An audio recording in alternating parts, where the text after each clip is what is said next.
Welcome everybody to the Cooper Union, to the Houghton Gallery, and to the Drawing Codes discussion and exhibition opening. I'm Michael Young. I'm a professor here at the Cooper Union, and I'm kind of the MC moderator for tonight's event.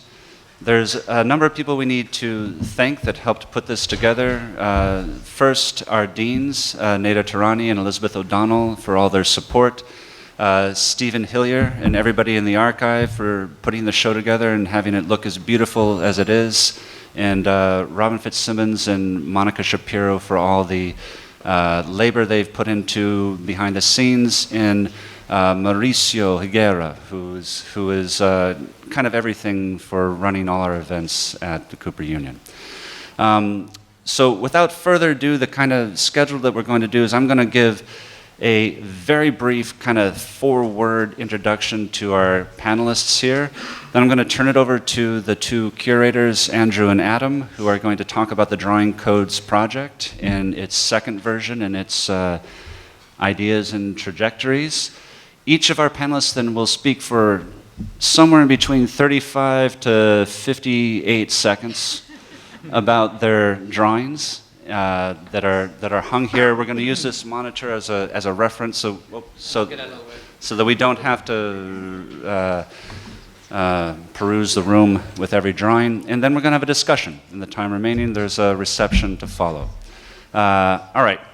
So without further ado, Andrew Kudlis and Adam Marcus are from the CCA in San Francisco, and they are the curators, organizers, masterminds behind the exhibition Drawing Codes. We have Sean Anderson from the Museum of Modern Art, Mitch McEwen from Princeton University, Katie Newell from the University of Michigan, Ashley Bigham and Andrew Herman from Ohio State University, and Stephanie Lim, who's teaching at GSAP. Yes?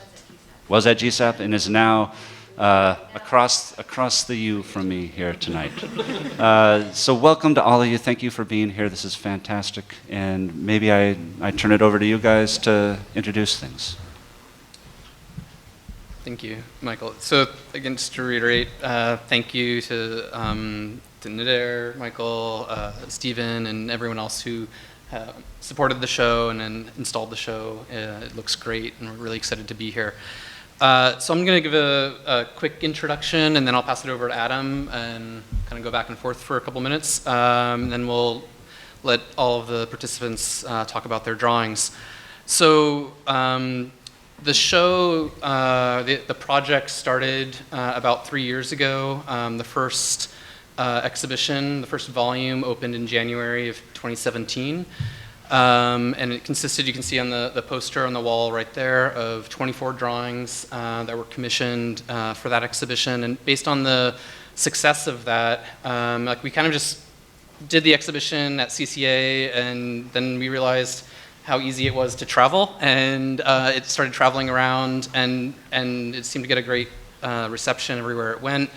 And we realized this was an opportunity to enlarge the project and to create a second volume, and we're hoping to create a third and maybe a fourth, and to kind of have maybe, I don't know, 72, 96 drawings altogether of this kind of cut across a generation of this time period. And so to kind of back up a little bit and talk about why we wanted to do the show. For the last few hundred years within architecture, drawing has been central to the generation of architecture.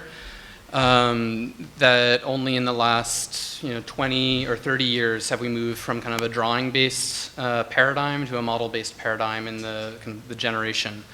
And I think we've all struggled with that in different ways in our own practices, within our teaching.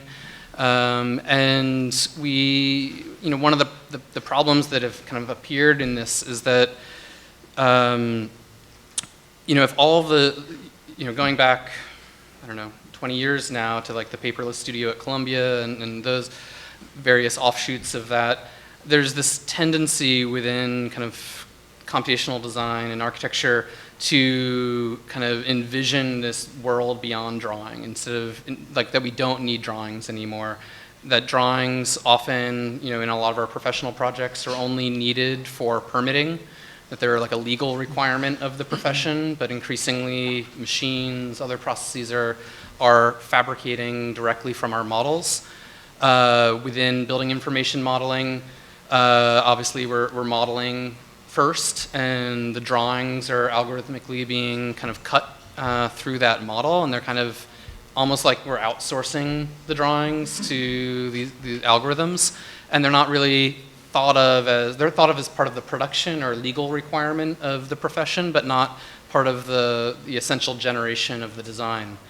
So in that context, what we were both struggling with within our practice and within our teaching was trying to come to terms with drawing. Like, is this something we should just give up?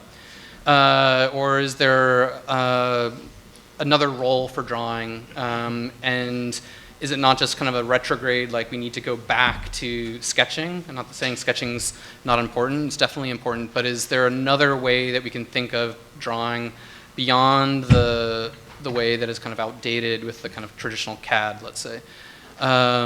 So we started looking at people, within our own work and our students' work, and then expanding out further of ways of looking at people who are thinking about drawing and using drawing in a generative way to still conceive of architecture instead of it just being an output at the end of the process. Yeah, and so Andrew was speaking about the roots of this project lying partially in our work as practicing architects and kind of thinking about the role of drawing within our work. But in addition to being architects, we're also both teachers. And I think equally important in the genesis of this larger project is a kind of critique, or maybe a self-critique, of pedagogies of computation in architecture. And we found over the years that, and the students in the room might identify with this perhaps, but we found that there has emerged a kind of allegiance between certain computational tools and an expectation for certain types of architecture, certain types of aesthetic outcomes. So things like twisty towers, differentiated panelized surfaces, et cetera, are often identified immediately with certain software packages and processes. And almost to the point where students would say to us, oh, I don't need to learn those tools and techniques because I don't want to make architecture like that. And I think we both found that very strange. It's like saying, you're not going to use a pencil because it makes graphite drawings or something like that. And so what we're interested in, both our teaching but also in this project, is maybe opening up more alternative or critical methods or techniques of using this technology in the design process. And we found drawing is a great way to kind of maybe neutralize some of those other questions about aesthetic outcomes or stylistic tropes that come up by focusing the effort in looking at 2D processes. And I think we share an interest in early proto-computational work rooted in conceptual art from the 1950s, 60s, and onwards that I think has informed a lot of this. So in this kind of context of the pedagogical interest and the professional interest, as Andrew mentioned, we for the first show assembled a group of 24 architects, and for this volume, we commissioned 24 additional participants to kind of expand the conversation. And we started with a brief. We started with a set of rules, of course, because we're interested in rule-based processes. And essentially, we issued an invited call to a series of architects, some of which are here today, with 4 prompts, thinking about ways to think about code. The first one was code as generative constraint. In other words, things like a building code or a zoning code, a set of rules that architects and designers have to conform to. But also, we're interested in how you can maybe sometimes subvert those codes or work within them to create new design opportunities. The second prompt was code as language. So thinking about the kind of embedded language of architecture, codes of typologies and certain kind of historical rule sets and codes within the discipline itself. And you'll see a number of the drawings, I think, engaging in that. The third prompt was code as Cypher. And so this is the notion of embedded meanings and messages that lie within architecture, whether they be social, economic, political, material, and so on.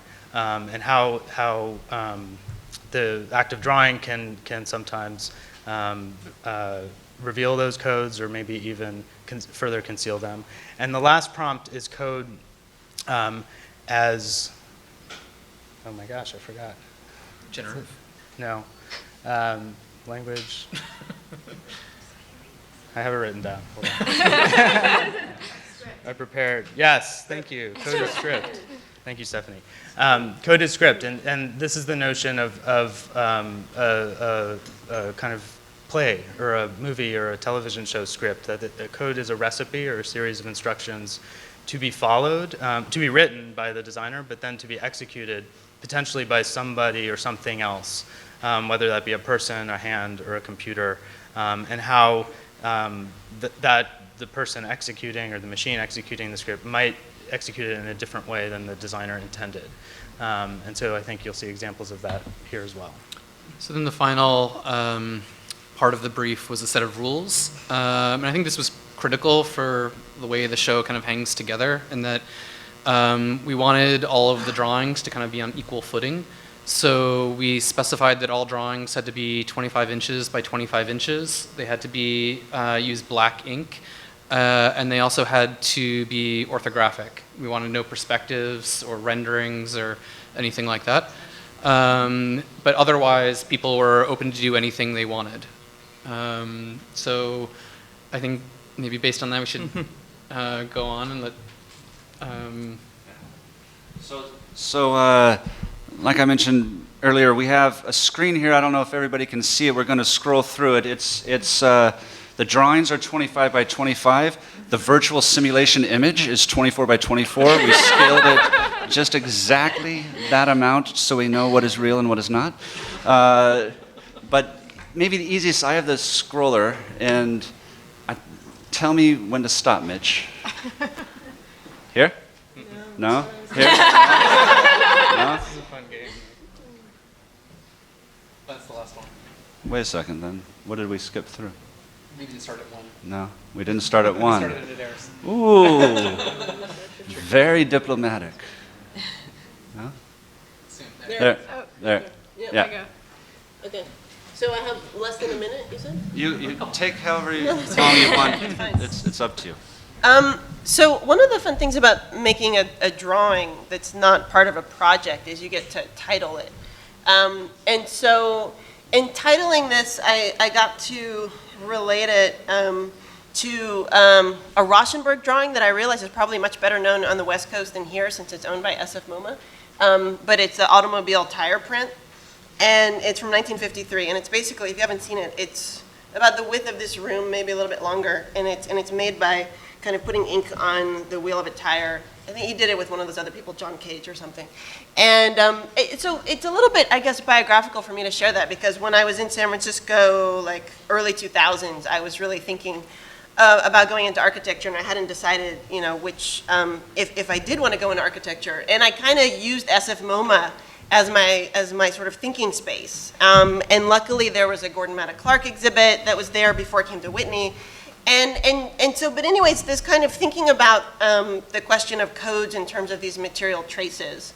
When I think about the kind of something like taking an automobile and then marking that line, it begins to index something like the kind of urban renewal that could emerge from that, right? Or the kinds of planning machinations that could emerge from those lines. And what I wanted to then sort of think about through robots with this drawing was what, in a kind of really reductive way, are the kinds of sort of choreographies that are embedded in the dumbest kind of robotic code. So this was made with a kind of toy robot called the Penguin Bot.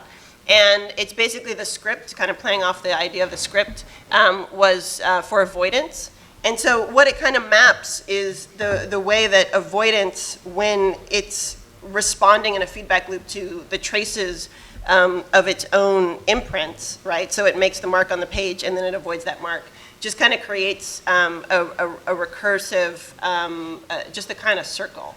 And I think there's a way then in which this kind of like behavior, then thinking about a behavior like avoidance, for me, the drawing became a way of looking at avoidance, which we usually don't have the capacity to look at something like avoidance. So that's what I wanted to, that's what the exercise became.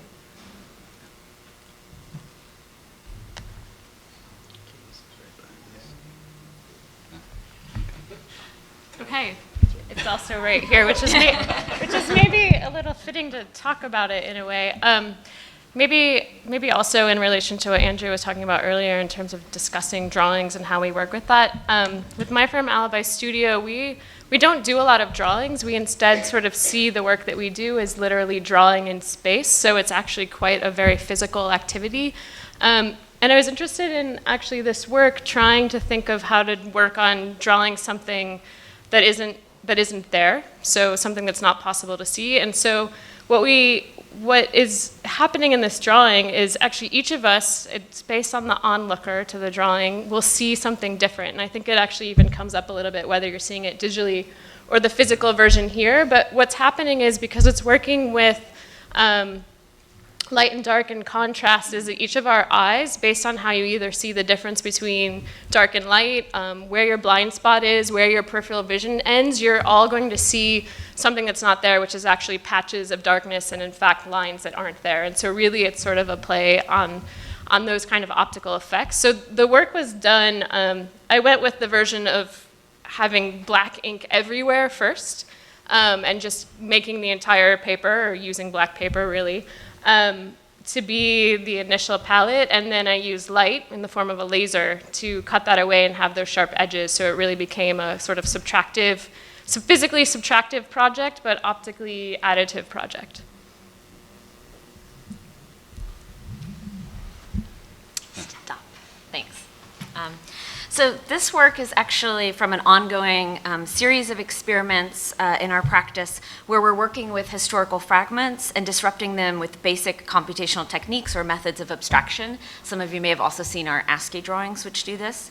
And it's basically its own genre of architecture by subroutine, or as we called it here, forms follow functions. And we work a lot with ideas about how the digital is not an aesthetic or a set of techniques, but it's a format for understanding the world. And there are three kind of principal interests that we have in that format. The first is the flatness, that the digital format radically recontextualizes existing fragments. So in other words, the digital format puts disparate things into conversation with each other, inviting comparisons that wouldn't otherwise be made. The second is that data only begets more data. And the third is that digital techniques are no longer foregrounded in our practice, but for us, the computer is this kind of silent hum that we run in the background of everything.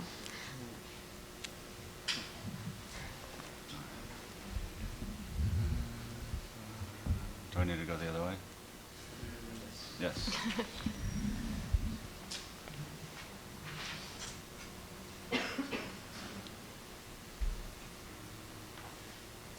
Okay, so my drawing is called Accumulated Error, number 41, so it's one of a series of drawings that explore this technique of a kind of mismapping or misalignment of a linear pattern that proliferates over a series of volumes.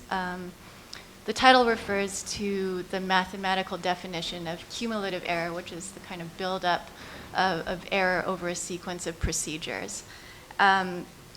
It's never quantified in this drawing, but it reveals itself through this misalignment and the emergence of new shapes and overlaps, which are second and third degree logics that are found in this very simple procedure. This drawing's as a response to that there will always be value in technologies in achieving precision, accuracy, solutions, and optimization, and this attempts to celebrate something a little different, the acceptance of error, miscalibration, and looseness, while still being rigorous about its constraints. So the code is simple, the environment is simple, but I think the intelligence comes and the discoveries come when you start to calibrate these moving parts and different parameters that lead to this convergence that you see. One more thing is that it's also trying to explore the space between drawing and rendering. So from a distance, you see this as a rendering, and as you get closer, you see it as an accumulation of lines in mark making. All right. So we're going to play this pretty fast and loose and see what comes of it. I want to have a conversation we have. You know I was going to call you out. But not necessarily. You don't have to be the first respondent, Sean, but you haven't spoken yet, and you are all right, we'll leave it at that. What I want to start with, just because we're limited in time, is straight for the jugular, and ask this question. Are these drawings?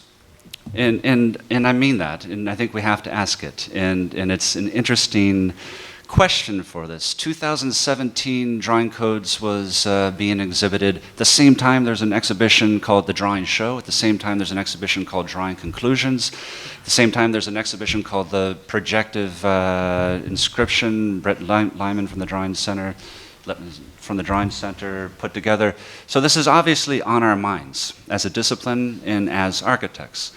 So if we take as maybe a starting point the definition that Walter Benjamin puts forward, that drawings are signs, they are on grounds, they are lines that are put into and create a ground in their moment of activation.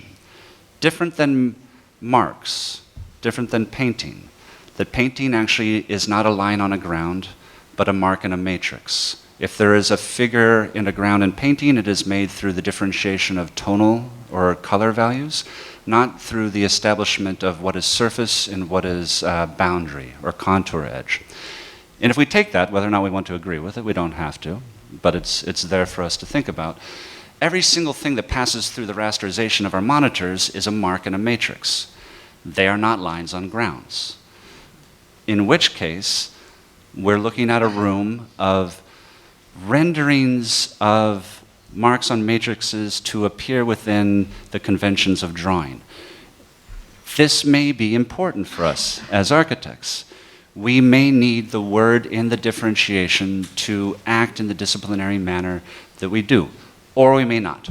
Or we need to define it in a different way if we're going to do so. So as a question to begin with, are these drawings? If they're not, then what are they? Are they images that look like drawings, that were formerly known as drawings? If they are drawings, are they drawings, and do they perform that not in their manner or methodology of production, but in their evaluation as aesthetic objects on the wall? And is that a category that we can then differentiate, and do we need to? So Sean? Really? You're our curator, man. You're the one that you're the person that controls these kinds of things.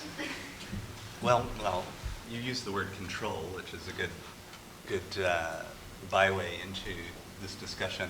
I think if you begin a question with Benjamin as the foreground or prelude to the question, we're in for trouble, right? Start with trouble. And then you sideline that with marks and labor and questions of making, etc. I think maybe just to turn the question around, if you will, what are these not? Right? What are these works that we see on the wall not? The fact of their framing, the fact of their installation in a gallery, in a school of architecture and art, makes them something.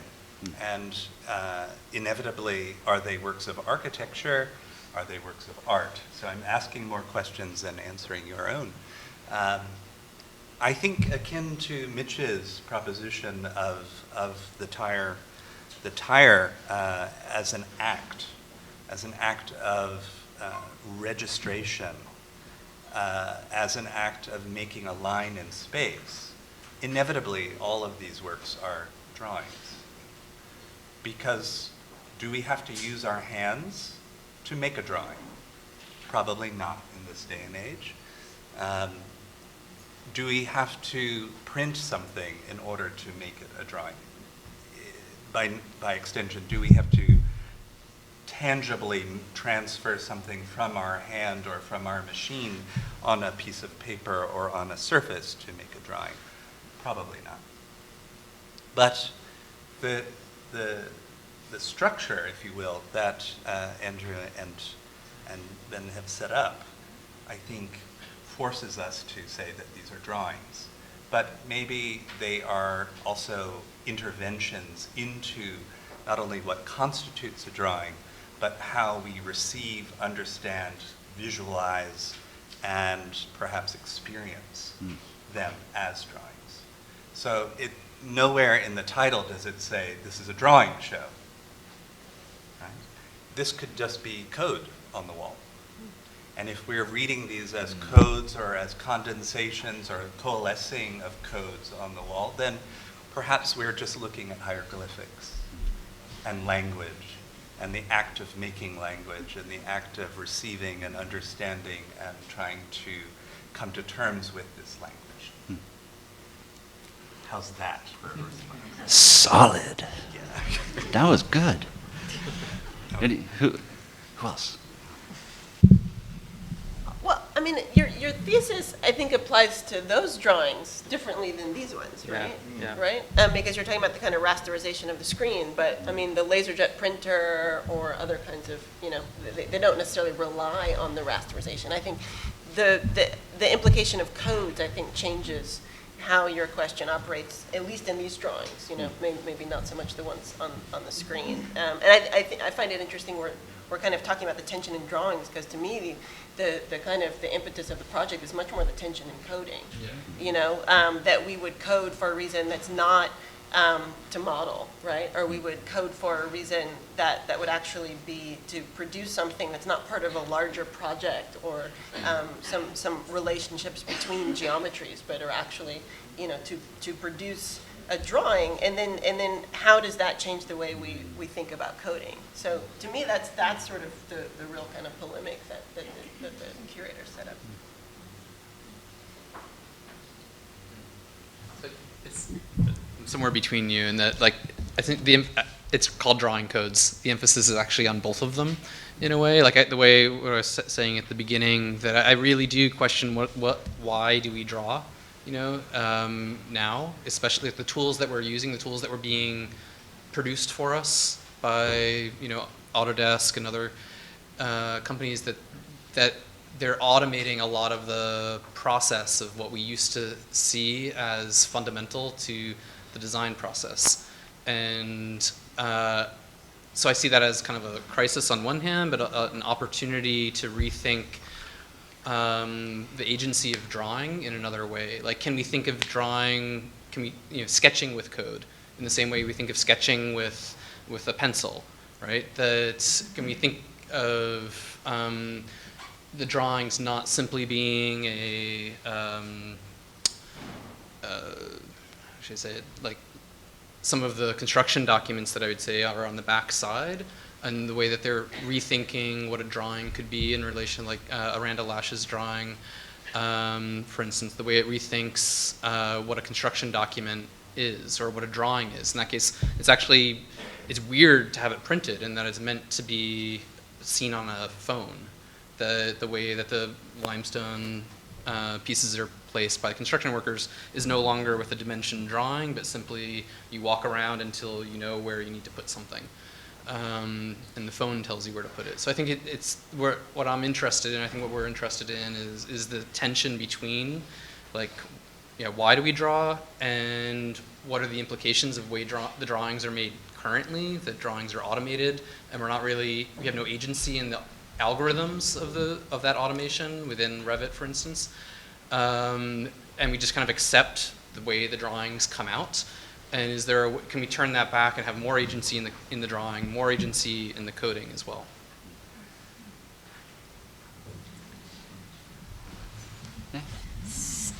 So we might have cheated a bit, but while our drawing is again sort of based on code as a way of thinking.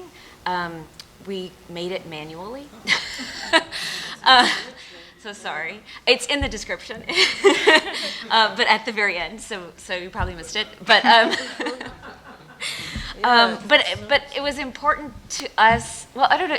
It wasn't necessarily. It was actually important, kind of not how it was made, but again that it's so apparently based in code, but again as a way of thinking. But then I think the conversation about the kind of using the hand.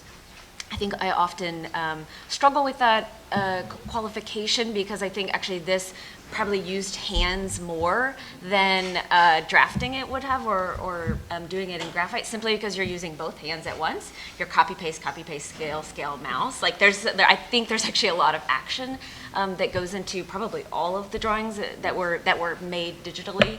And so I think that just to kind of reveal yikes, a secret, but. What I love about your drawing, there was a tour that came through here at 4 o'clock, and we actually used your drawing as the first drawing that we talked about. In a way, I actually don't care if it was programmed or not, like if a machine was involved, but because it best actually represents code to me. And that it's so, whenever I try to explain to a student, what recursion is, now I can just show them this, right? Exactly. That it explains, it's so clear what the code is, and so it's less about if it's a machine or not, but that there are certain processes and rule sets and algorithms that we can use, even if we execute them manually. Yeah, I've been thinking about it in terms of workflow as well, and the way that we craft a drawing through modeling something in 3D, making 2D, processing it in Illustrator, refining the line weights, like that. That's a common workflow that's associated with digital craft.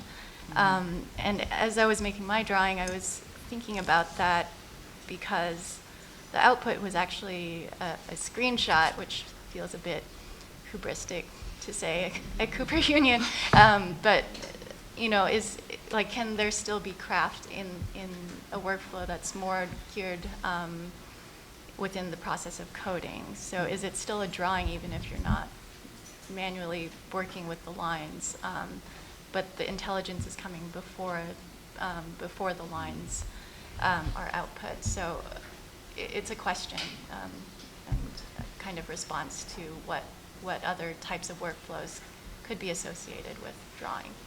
Yeah. Maybe something a little bit with that I thought about in this work and just with this show that perhaps is something that coding or not knowing what we're going to get we can lean on is just in my own work, I have found that I've gone away from what the normative orthographic drawings are because I was always trying to draw a thing, or I was always trying to work with things that I didn't know how to draw. And so I think the kind of opportunity of what can come up with some of these things, or the errors, the mishaps, the glitches, the things that you guys have also discussed in your prompts, come with also getting at something that we're otherwise incapable of drawing if we go back to that sense of the very kind of rigorous thing, and that itself becomes the architectural endeavor in the work. I'm going to follow up on Sean's list of what it's not, right? And picking up on some of the comments already. Because I also don't think that it's necessary for drawing to be orthographic, right? So then, and I'm playing this out now. What does the show look like that's not your show, that's this other show, the imaginary show that's not this show? So what if it's not orthographic, okay? What if it's not black and white? Huh? What if it is not privileged on a line? And many of these drawings, and I do think they're drawings, by the way, challenge line as a definition and begin to evoke printmaking, mark-making, etching and engraving, ink rendering. There's a number of things here that fall outside of those definitions. And the reason why I'm bringing this back up and to follow on what Sean had said before is I do think it's necessary for us to use this term, drawing. Had you called this image codes, we would have different things on the walls. You could have had all the same rules, but just remove or shift that word, and it makes a huge difference for us as architects. And part of, I think, the marrying of it to code, but also the marrying of it to instructions, that we're thinking of this not as an end result, but as part of a process or part of a translation or part of something that leads towards other effects, be they perceptual or material effects, or in the case of, Ben was sitting here a moment ago, Aranda Lash's codification of where to put, where to inscribe the building. I think all of those things are what lend it to the world of drawing as opposed to the world that we would negotiate as image. All of that said, all of these at one moment or another were images. Yeah? Not all of them. Okay. Not all of them. I mean, Well, I would just say, Yeah. I don't want to interrupt, but do these works in effect create images? So they're born out of a questioning of code, they're born out of a rethinking of what it means to create code in order to create something else. But where does image then arrive, if it does ever? And if they become in some sense image, then we have to understand them also as forms of representation. Sorry. no, I think I've been trying to think about your question of are these drawings since the beginning. I don't know the answer, but I do think they are, I guess, in maybe a more elemental sense of like the drawer, like pulling out the drawer, pulling out the drawing, right? Of creating a process that kind of produces something as an outcome, in a way. But to the question of images, I do think, I mean, Mitch, you touched on this a little bit. There are at least 4 or 5, maybe more in this show, and a number in the first show that were either robotically created or machine produced, like Katie's drawing, or made by hand, like the drawing by Brad Cantrell and Emma Mendel right behind Katie. And so I think those are important, not just because of how they're made, but because I think they speak directly, even more directly maybe, to the question of craft Stephanie was talking about, and labor, and kind of understanding like the question of labor in a time of automation, which is a much larger topic, I think, than we can handle tonight. But I think for me that's been an important kind of thread through the show, and perhaps not only in the robotically produced drawings, but also in the drawings like Stephanie's, which are in this series number 41 of who knows how many, right? I don't know. And that there is this kind of seriality, let's say, and question of labor, and I'm glad you used the word craft, because that's kind of a loaded term, I think, in architecture right now. So anyway, I think that's important to distinguish that these aren't, many of them are kind of like images, raster images that are in the matrix of the screen that are then printed, but many of them are not. Yeah, I'm glad you brought up labor, because that is something that I'm really interested in. I feel like part of what this show does with the orthographic is implicate a relationship to construction, right? Because you don't kind of build from a perspective, right? And that for me was one of the really interesting aspects of it. And kind of in my own work and reading and research, one of the things that I feel is very important is that there's a way in which kinematics and kind of robotics in our discipline right now are situated as some kind of rupture, from previous architectural conventions. And if you go to the kind of the heart of geometry and these kind of questions, right? I mean, this question, what is a drawing? There's also the question, what is geometry, right? And like, I'm a sucker for Descartes' geometry. And kinematics are in the geometry as a definition of what is geometric. It's kind of there partially to map a relationship between the kind of instrumentality of what you do in your mind and the instrument of what can make the drawing and make the drawing measurable. So I'm very invested in kind of taking these possibilities of coding and kinematics and tying them into kind of deeper concerns and methodologies that are already built into architecture. Which a show like this kind of opens up as just a possibility to just kind of throw in there. I think partially because it is framing the production of code in terms of drawing and orthographics.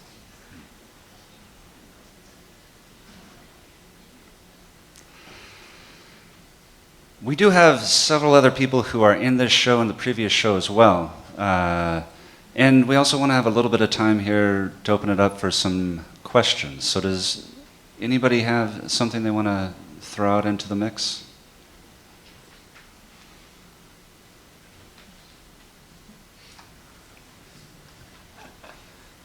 Yes? Well, you asked, are these drawings, but then I was thinking, how then would you tie it back to, are these architectural? Because obviously, yeah, we talked about it as sets of instructions. Some of them come at the end of a set of instructions, like the robotic ones, but I'm wondering where this kind of event at Cooper Union, how does it relate to what architects are doing today using drawings? As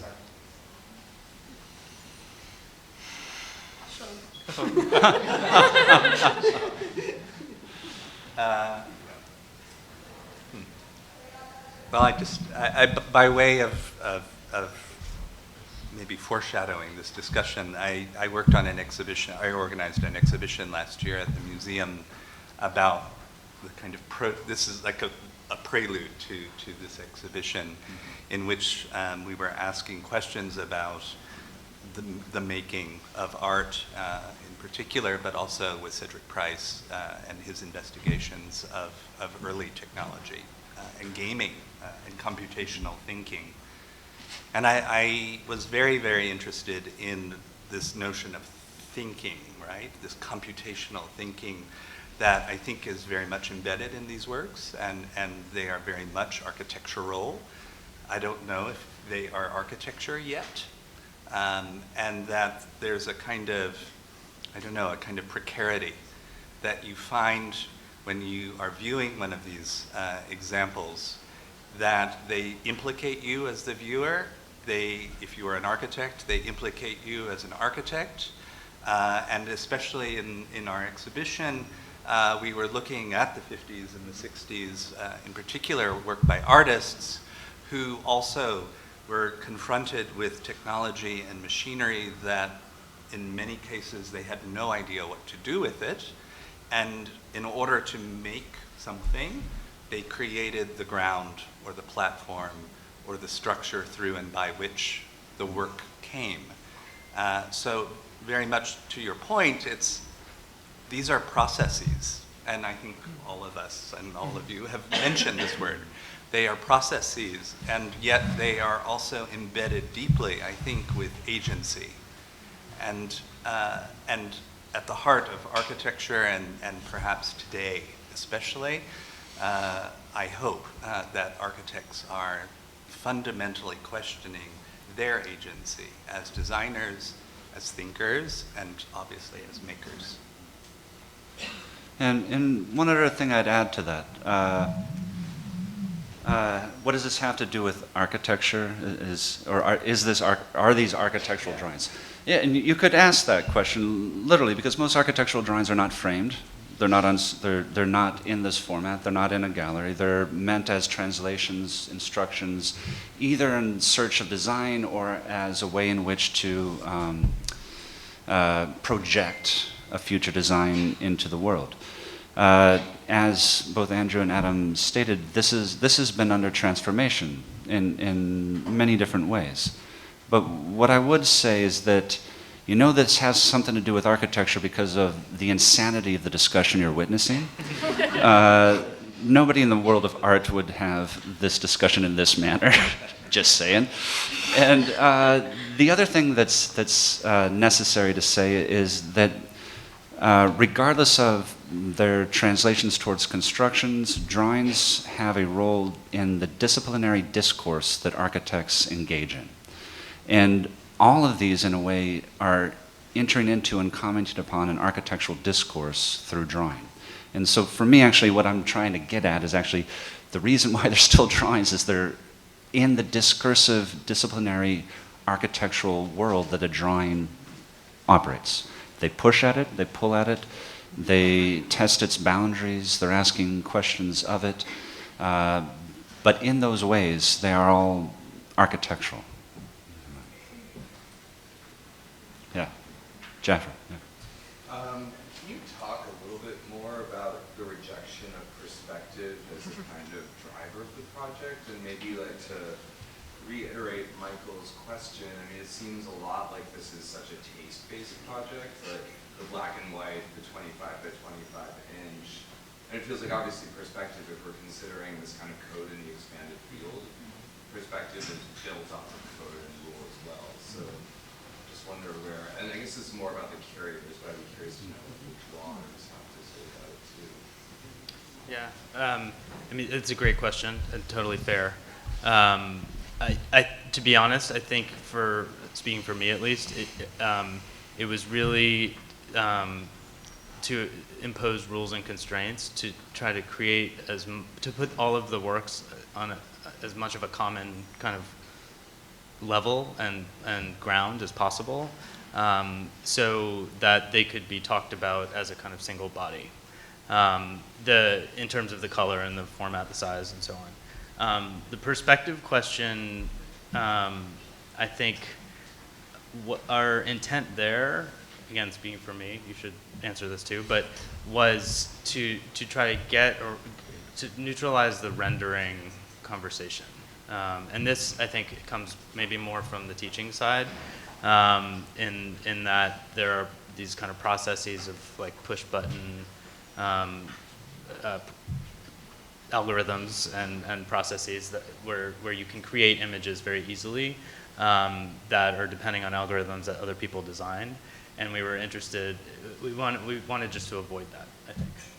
I don't know, do you want to add anything? Yeah, I mean, yeah, we didn't want renderings. That's the main thing.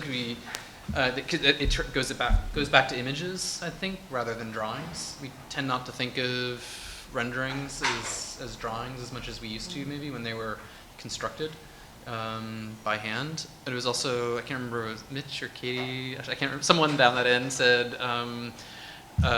just the instrumentality of the kind of the drawing within architecture, that we don't use the perspective to build as much as we use plan, section, elevation, details, and so forth. And that inherent in the kind of coding conversation was this idea of the generative process, and using the drawing some way as a tool to go somewhere else. I would also add one other thing to that, is that as with any situation where there are rules, there are people who broke the rules. And in this room, you could probably find some perspective. And certainly in the first show, I immediately thought of the drawing by Clark Tenhouse, which is the upper right on that poster, which is this kind of insane drawing of a reinterpreted Victorian house in San Francisco that refers back to the kind of history of building codes and preservation codes, and reinterpreting that through a whole series of other filters, which Clark could speak about at great length. But he intentionally, it's a drafted drawing. It's drawn all in 2D, which I think is important. There was no 3D modeling or anything in 3D. He literally sat down and drew that drawing. And within it are embedded many different types of perspectival spaces or projections, yeah, in 1 point, 2 point, et cetera. And so he broke the rules, but I think did it in a kind of rigorous and intentional way. Yes. Speaking about the thought process, is drawing the first format in which you choose to represent these processes, and is anything lost in translation, or is there a sort of surplus that comes from that translation?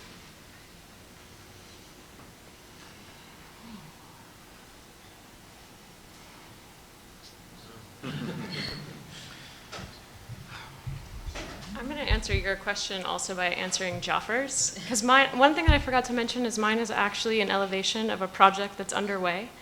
And I realize now, as we talk about it, this is the east elevation of a building that's getting slit into 2 existing walls.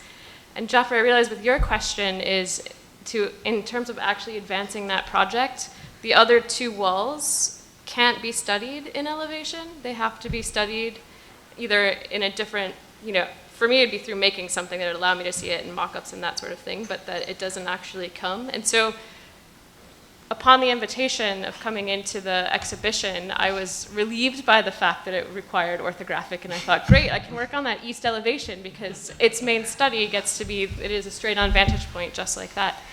So I think, and maybe then into your question, in doing the drawing and working through this project and the ideas that have come from how to make it and how to make it produce something that's in fact not there, I've now, and maybe in this conversation, learned how to do the other 2 sides, which can't be done orthographically or in this way at all. So that's a big surprise. I would just briefly to Jeffrey's question also is that perspective and perspectival thinking, if you will, is optical. There's an opticality that is very specific to the construction, the representation, and the understanding of perspectival space and depth, obviously. Yeah. So I like the restriction in a way because on one hand you've allowed for varying scales or conditions of flatness, but that flatness inevitably is pulled apart by not having to rely on perspective to create depth or to create the spatial. Yeah, that's actually something we worked with and struggled with a lot. So I'm fascinated that you said that it was because you didn't want renders, because I kind of, it seems to owe a lot actually to early computational art, which is based in concrete art, and the idea is that the picture plane is not a field of information, right? It's not representational or pictorial in that way. And so I think for us, we were actually trying to figure out if we could generate a depth, and so I was delighted to come in and watch someone operate on this drawing, in which they had to kind of get closer and closer and closer to see something that's not that tricky, but does produce a depth within that total flat pictorial field. At the same time, I think this idea that perspective is constructed around a series of rules makes it maybe ideal to interrogate in future versions. But it does have a lot of that residue of early computer art. I mean, you can see it, fuzziness, seriality, random and disorder becomes a kind of balance game. Yeah, Adam kind of implied this when he was talking about the pedagogy of how our teaching has changed over the last 10 years. And we actually went from teaching, kind of the icons or the canon of computational design, as case studies for students to learn the software, moved from that to actually teaching a lot of some of the works that were in your show that will ask a student to look at a Vera Molnar drawing or a Manfred Moore, or on the other side of the divide, let's say a Solowit or Agnes Martin or something like that, and say, well, what's the algorithm? How can you kind of decode this drawing or this painting and begin to understand the kind of generative logic that the artist or the programmer was working with. And what that enabled us was just to kind of zoom in on the essential kind of conceptual issues that we needed the students to learn within computation without saying, oh, well, this is a building immediately that's, a Foster building or a Zaha building or whatever it is that the students were getting kind of hung up on, oh, I don't like Zaha or I don't like Gary or whatever it was that by kind of actually moving almost to use drawings and paintings within art as a way to teach architectural drawing and computation, it freed us from a lot of the cliches that students were kind of falling into.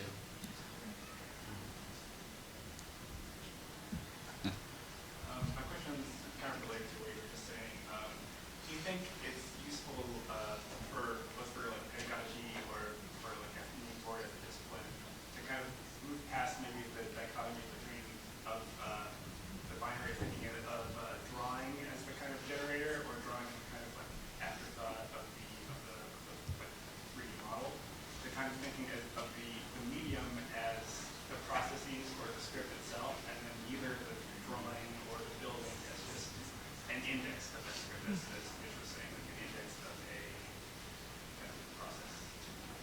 Yeah, I mean, definitely. I think like the way I was taught to draw and design and even learn how to use the computer in the 90s was that like we all had to, everyone learned, you know, like, okay, like trace, I don't know, the Barcelona pavilion and then extrude it and then render it. And now your project is, it was like this very clear workflow of this is how architecture is produced.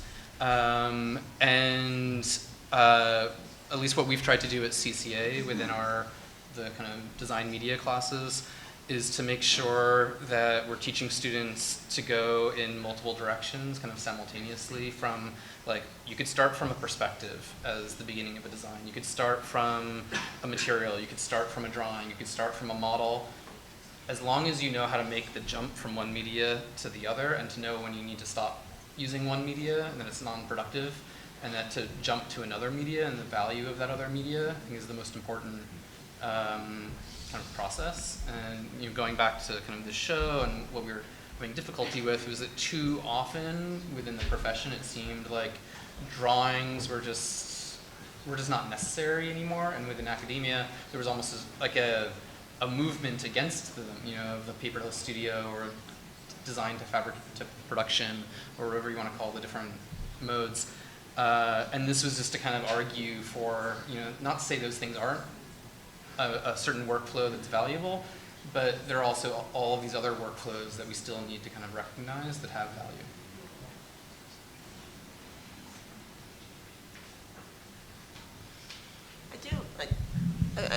I don't want us to end on this idea that a building is the same as one of these drawings, though, right?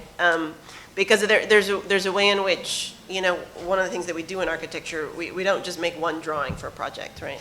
So I think there's a way in which the building can never be an index or an evidence of a thought, right? It's because it's a collection of thoughts and processes, and so the drawing, I think, is an important kind of evidence of thought, but that doesn't make it equivalent to the project. Mm-hmm. So I don't think so. Another question?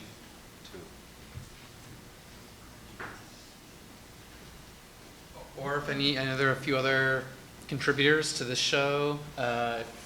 We can pull up your image if anyone wants to talk about their image. I know you're here. There's like 2 or 3, 4 other people.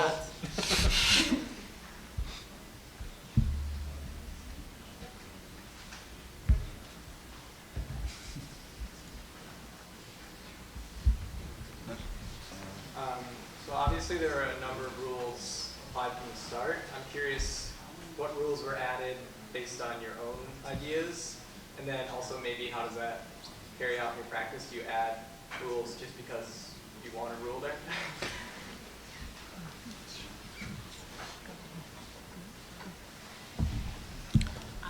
Well, we love rules. I just got really excited about that question because we love rules. Yeah. So we loved these rules, but I think we also add, in the absence of rules given to us by other people, we often just find them extremely productive. Yeah, I mean, it loops actually back to your question, because I think we found ourselves increasingly like noticing that our design process is more akin to code than natural language. Like, we don't design through metaphor, and it's exactly what Mitch was talking about in terms of like these are outcomes of a series of kind of protocols and procedures. So those rules mean that the field can start to get narrowed in a really productive way. So we usually kind of design in that way. We start with a set of elements. We start with a way of rules that can interact. Something happens, or we have to change one of those things. So yeah, we love rules. So I have a question for these. How did you know when your drawing was done? Yeah. This one, or just like in any drawing? Yeah. Well, this one's easy because easy. It's done when knowing that we needed to print it and knowing that it needed to be 24 inches or 25 inches. It was about how much our labor would actually be visible. So we could have continued to go further and further out, but at some point it's just labor for labor's sake because printing it. So that's a very kind of simple answer. I think your question is. Yeah, I want to is see the big the one. like. But I want to see the I- Google Maps version of your drawing, where you can just keep on zooming in Right. for infinity. Right. Yeah. No, it's a great question. I mean, I think what we like about it though is that sometimes the project stops, but that conversation doesn't stop. So it'll freeze, and then we'll find ourselves working on the exact same thing at a different scale a little bit later, and that's kind of the gift, is that it's something that can end so many times, Right. or really doesn't. Or begins Yeah. many times. Or begins many times, exactly, yeah. It's never ending. Exactly, precisely, yeah. And I don't know if there's another burning question or if it's time to receive ourselves in the reception. But I also, the same way to not end on a building being the exact same thing as these, Mitch. I think one of the important things to point out here is this is also not in any way, shape, or form in my mind somehow a return, as if this is a rejection of something and we're going to return to drawing as our stable foundation. I see this as much more open, provocative, and progressive, and actually calling into question the differentiations we use between mediums and the friction that many of these works produce, be they the friction between the conceptual and the aesthetic, or between a drawing in an image, or between a set of protocol and its output, is part of what makes it kind of a fascinating and stimulating show to see. So I hope that everybody does take the time to walk around and see each of these works, and if not today, then you come back another day. The show, I believe, is up for another month, till 3 weeks. So another 3 weeks, so I don't screw anybody up. But I want to thank everybody. I want to thank the panelists. I want to thank everybody for coming here tonight. Yeah. Thank you.